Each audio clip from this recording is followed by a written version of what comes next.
Hey, Slingshot friends. All right, so you've probably heard about a slingshot that we've designed a long time ago that's come back in different iterations over and over again, and that's the Axiom slingshot. That Axiom slingshot is really the foundation of SimpleShot. And there's always an origin story with everything, right? So the Axiom slingshot. Let's see, the Axiom slingshot was born in 2010, maybe 11.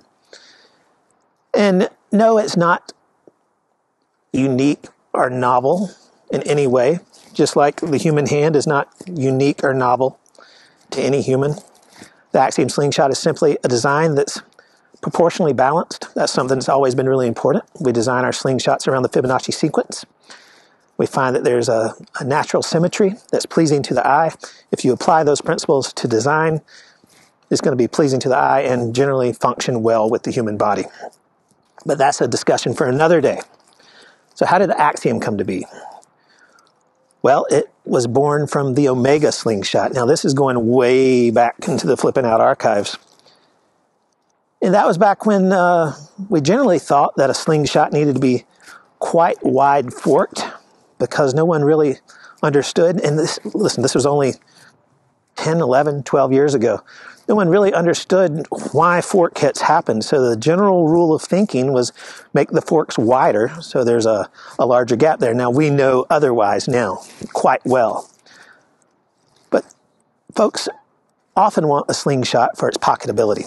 So the Axiom was just basically a scaled down version of the Omega. Now how did the name Axiom come to be? Well, when I designed it, I did a contest on slingshotforum.com. And we put out a call for names, the best name. And a fella, he was living in Japan. His name is escaping me right now, but he was very prolific at the time. And if I think of it, we'll make sure we annotate that in the video. But he came up with the name Axiom.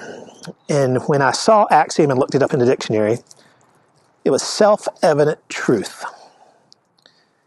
And that resonated with me because slingshots at the time, and they still are, when I engage with that tool, the simplicity of it and the joy that it brings for me just seems right, just right.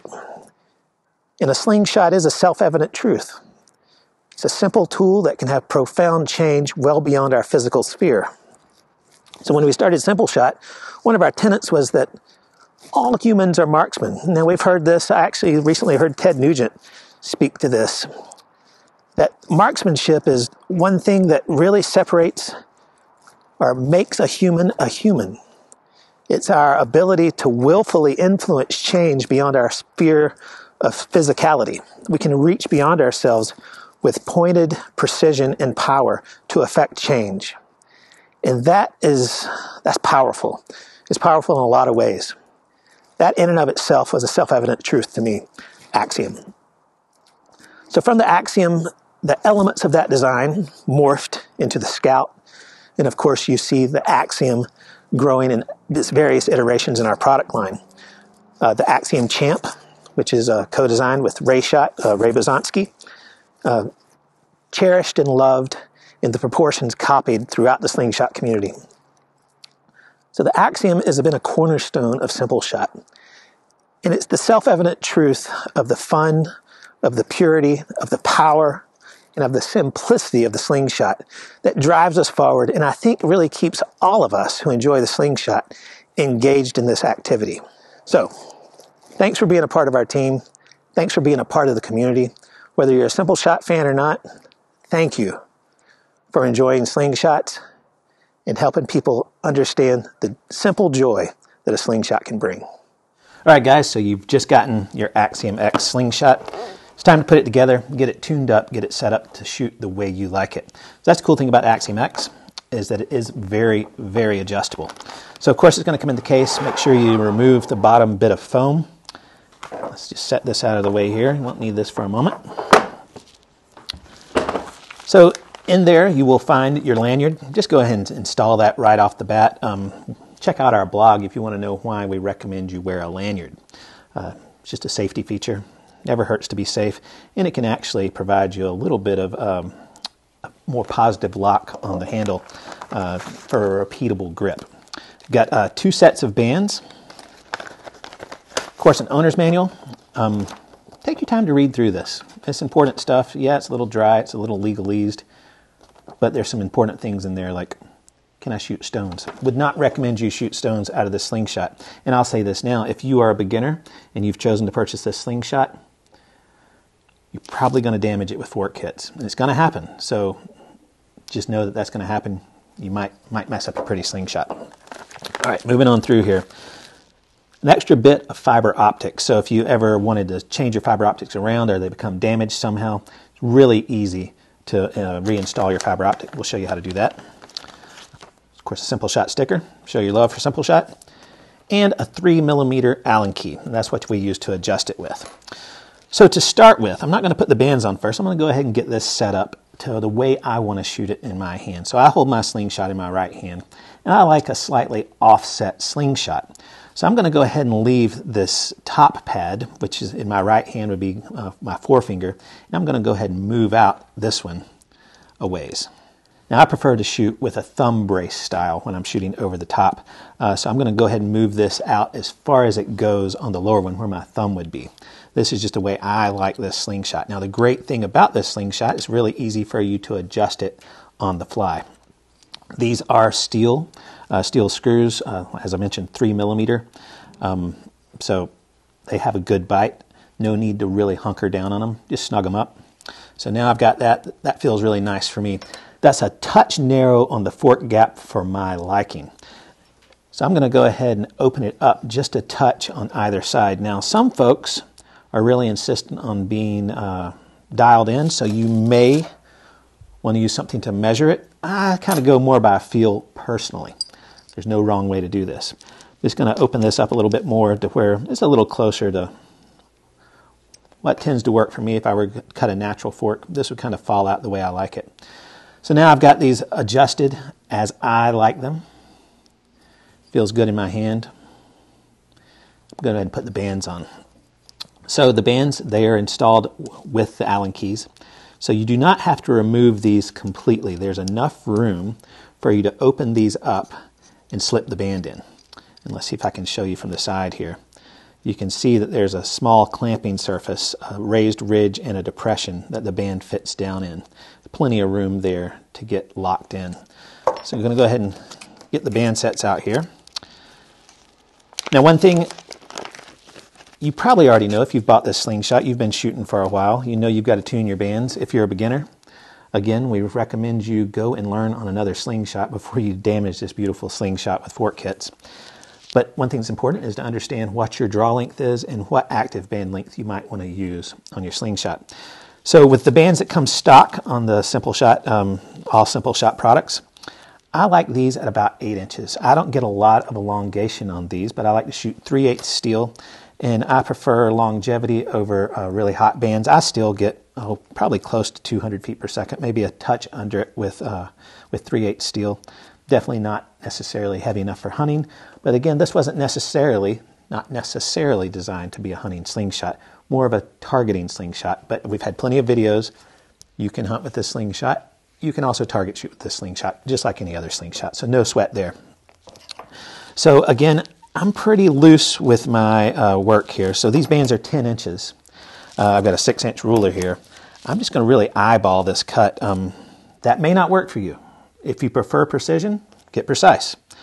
I've shot enough of these bands that I know about how much I need to cut off just by look. So I'm going to get around 350% elongation here, which is plenty. It's going to give me good band life, and it's going to work great at targeting distances, tournament distances. This is what I intend to set this Slingshot up for, is to shoot spinners in the catch box. All right, so to install the bands, we're going to go ahead and place the Slingshot. So the side of the Slingshot with all of the hardware, with all of the fasteners, we're going to call this the target side of the Slingshot, because when it's engaged in use, that's the side that faces the target. And the side with the SimpleShot logo, we will call the shooter side. So we want to go ahead and place the Slingshot with the target side of the Slingshot face up. Next, we want to get these bands set up correctly. There's a lot of opinions that vary on how your bands should be installed. There's some folks that believe that there's a through the forks orientation versus an over the top. There's even more people that believe it really doesn't matter. The key is consistency. So do it the same way from side to side every time. So the way I like to do it is I take the ammo side of the pouch and face it up, and I'll install the first band in that manner. So I'll go ahead and slip it into place.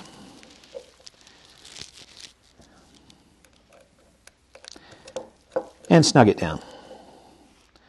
And finger tight's really all you need. These are machine screws, steel screws, threaded into aluminum, 6061 aluminum, so you've got a good bite there. Just give it a nice snug up. Now I'm going to keep the same orientation, the fuzzy side of the pouch, the ammo side of the pouch facing up, and go ahead and install the other one the same way.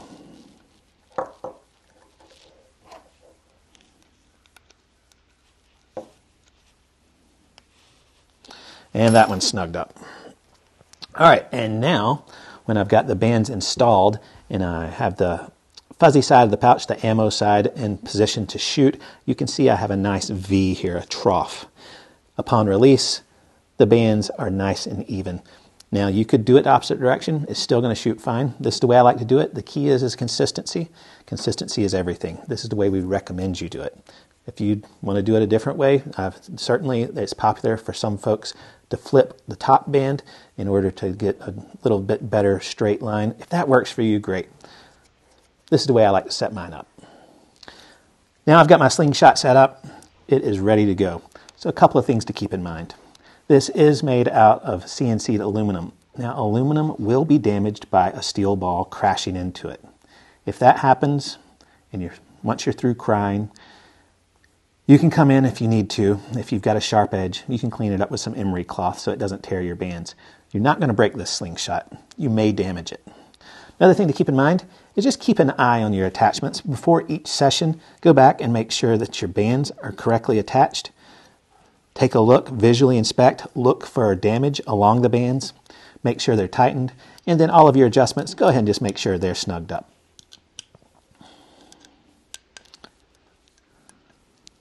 All right, so this guy is ready to shoot. So, of course, use your lanyard, wear safety glasses, and get out there and enjoy this really cool new slingshot. And one of the great things that we didn't mention is, if you're ever curious about another slingshot, find out what the dimensions are and set this up to mimic those dimensions to see if it might be right for you. So this could be the one slingshot to give you an idea of whether other slingshots are going to be good fit for your shooting style. And if you've come this far, you've already got a bunch of slingshots, so you know why this might be valuable. So you've got your Axiom X here. This video is about how to reinstall or install your fiber optic. Maybe you don't like green, maybe you've broken your fiber optic, maybe you've just gotten tired of it, whatever. I'm going to show you how easy it is to install your fiber optic. So when you received your slingshot, you had an extra 5-inch piece of fiber optic. So this is a 0.040 inch thickness, which is a standard thickness in fiber optics. It's roughly 1 millimeter. But you know, if you want to buy this from True Glow, this is made by Optics. We think that's the best in the industry for our application. It's plenty bright, but it's very bendable without getting brittle. So we've got two sides of our slingshot here. So the side with all the hardware that has the writing Axiom X, that's the target side of the slingshot. I'm going to use that as a reference. And the side with our logo, the part that looks at you as you're shooting, that's the shooter side. So I'll use shooter side and target side as references. So we're going to start by inserting, we're going to assume here that I hold the slingshot in my left hand. So I would want to make sure that the fiber optic was on the left prong of the slingshot when you're viewing it from the shooter side. So the easiest way to do this here is take your piece of fiber optic and insert it into the lower hole here. So I like to bring it through about halfway, maybe more. What you want to do is put a gentle bend in it. And you're going to make that gentle bend and then insert it from the target side of the slingshot back to the shooter side of the slingshot. So we see here I've got just a little bit out there. You don't need much out. So if you do this correctly, you'll be able to replace your sights 3 to 4 times, as long as you don't create any waste. So what we're going to do is we're going to start by just getting that to where I've got a 1/16th max, an 1/8 of an inch, or somewhere around a mil and a half 2 mils, somewhere in there, of it poking through on the top here. And I'm just going to use a lighter. Now here's a key. Do this in low light. It's easy to set this on fire and it burns with a very low flame. So you won't really be able to tell if it's on fire. You're just looking to just gently wave. And what we're wanting to do is get that to round over. And you'll see that it mushrooms over nicely. And there we go. All right, so I've got that one locked into place. Now the next thing here, you're going to want to move this through gently. You don't want to get any kinks in this or force it. So just help guide it around. Until you get it roughly in position. So I like to keep a gentle loop in there. Now the reason we have installed it this way is it's just this much more fiber to gather light, to give you more of an impression of the fiber dot, which is what you're going to use to aim with. You certainly don't have to do it this way. We're just trying to get it as bright as possible. So then use some nippers. And again, you're going to cut it to where there's about 1.5 mils, 2 mils or so of material, like that. And then gently add a little heat.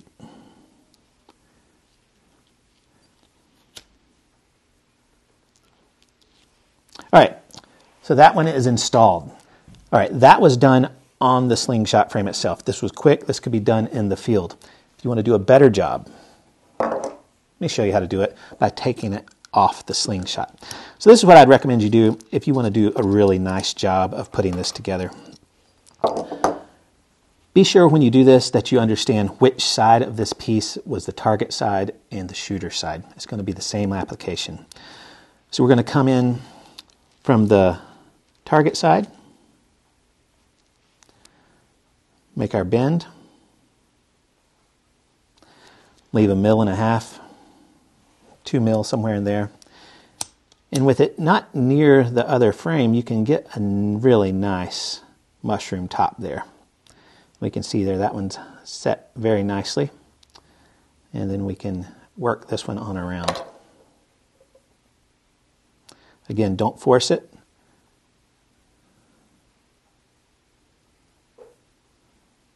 All right, we've got a nice arc there. We'll go ahead and cut it. And then do the same thing. We'll use a lighter just to make a little mushroom. All right, and that one is now installed. All right, so one more way you can do this. I'm going to go ahead and take this one off here. So obviously, the top piece is what becomes your sighting reference. This piece over here has nothing to do with your sight. If you want to set your sight picture to work off of that one, fine. This is simply to hold it in place. Like I said, this is to get us more light. We can also go very simply on this. So we can insert it through, mushroom out one end. Okay, that one just caught on fire. You probably couldn't see that on camera. Low light helps, but that one's fine. Let it cool. Snug it up there. Then we're going to come to the other side. Nip it where 1.5 mils, somewhere in there.